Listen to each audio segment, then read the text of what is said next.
Do you have multiple brands and you're not sure what to do with them or how to get them all organized in your head? Boy, have I got something for you.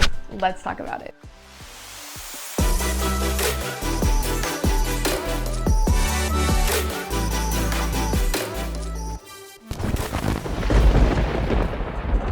What up, y'all? I'm Liz Marie, a brand strategist and creative director working with women in BIPOC-owned businesses. I help you overcome chaos, get clear on your brand, level up, all with the goal of shattering glass ceilings and building generational wealth. So I get asked questions all of the time about people with multiple brands. They may have their parent company and then some products. They may have a personal brand and then multiple businesses. They may have businesses that are totally unrelated to each other. There are a lot of different reasons this situation would come up, and it can get really confusing. Most of the time, it comes up when they're trying to figure out, well, what logos do I need? Do I need logos for all of them? Do I use the company name or the product name for my website or for my Instagram? Like, how do I talk about this? And that's really common if you have lots of different lines of business or your hands in a lot of different pots, which is common for an entrepreneur. Fortunately, there are some very clear structures that you can use to make sense of this and get super crystal clear on your brand so that it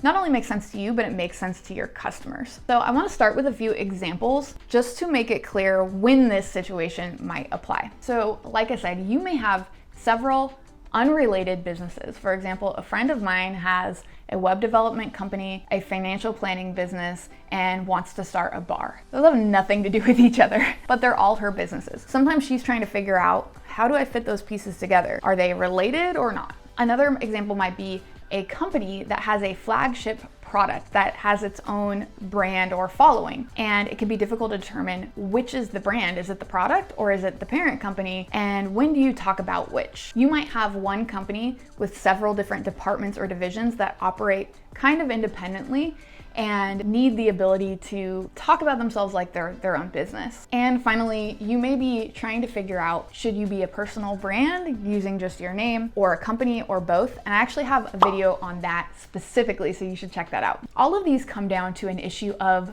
brand architecture. Brand architecture is a system, kind of like a org chart, that organizes brands, products, and services in a really clear and simple way that is accessible to everyone in your company and to your customers. There are 4 different types of brand architecture. The first one is called a branded house. This has one umbrella brand or parent brand and then multiple different products or services beneath it that all share the same name as the parent brand. This is a really easy way to do it when you're starting because you're really just focusing on building one brand with the same name. And so this might look like Uber. So they have started with Uber and now they have Uber Eats, Uber Pool, maybe some other different services or products, but they all start with Uber and they just have this variation on the end. Another example is FedEx. So there's like FedEx Ground, FedEx Express, all different lines of business that they have, but they're all just variations of FedEx. Second is called sub-brands. This is probably the most common. So this is where you have a parent or a master brand at the top and then a bunch of different sub-brands beneath it that are all related or connected to the parent brand. And they may have their own branding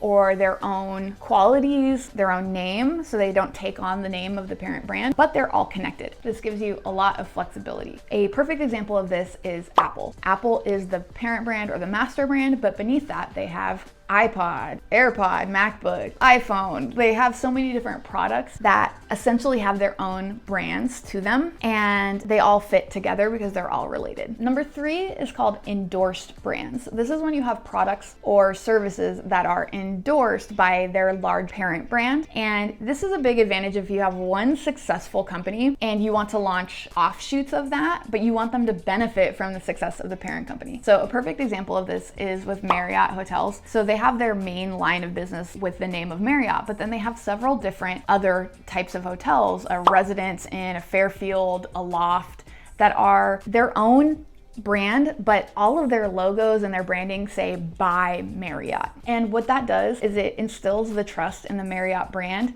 in those other brands, but it gives those other brands the flexibility to have their own identity. So for example, a Fairfield is gonna have a whole different vibe than a Loft, which is like young and modern and kind of edgy. And so those can still operate independently while still being part of the Marriott umbrella. and getting all of that credibility and trust. And the last type is called a house of brands. You are less likely to see this for a small business owner, but basically it's when you have a company that oversees a whole bunch of totally independent, unrelated brands. And a perfect example of this is PPG. So they own tons of brands like Gillette, Pampers, Febreze, Bounty, all of these like personal care brands that have their own identity. Like you would probably never know that they are part of this PPG family, but they are, and they're all owned by this master brand. This could actually relate to an entrepreneur who has multiple lines of business. An example might be LeBron James. I have a whole video on this, but he has the LeBron James personal brand, everything that he's known for. He has his merch, shoes and clothing line. He has I Promise Schools. He has his business ventures that he's an investor in, like Blaze Pizza. And those are all completely unrelated to each other,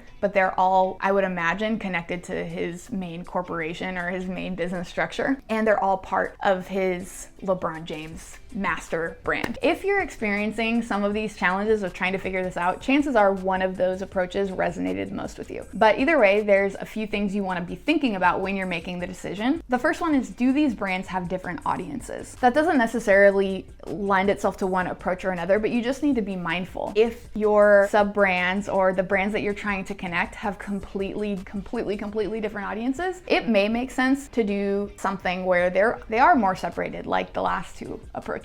You can ask yourself, would you want those different audiences to know about the other brands? And that could be a yes or a no. Maybe there's some advantage to them knowing about each other. For example, you would want an iPhone customer to know about an iPad because they may also buy that because those are related. Or even using the example of Uber, someone who uses Uber regularly could absolutely be an Uber Eats customer. So there's no reason you wouldn't want them to know about it. However, there might be situations where that is a disadvantage. Let's say, for example, you have a consulting business that's like really professional and buttoned up, but you also started a cannabis brand. You may not want your consulting clients to know that you have this cannabis company because it may, put your business at risk or change how you think about them. It can be somewhat controversial. So those are the things you want to consider. Maybe you don't want that crossover, or maybe you do. And that can be a factor in choosing the approach that you go with. The most important thing is that it is clear and easy to understand, not only for you, but also for your audience, so that when they engage with your brand, they know what they're engaging with and that they can see the distinctions if they're supposed to be distinctions. I hope this has been helpful and taught you a little bit about brand architecture and how to apply it to your brands. And if you need a little bit more help, you can download my brand architecture worksheet to fill in the gaps for yourself. Until next time, stay badass. All right, y'all, if you like this video, don't forget to like, comment, subscribe, all that good stuff down there. And check me out at LizMarieStrategy or LizMarieStrategy.com.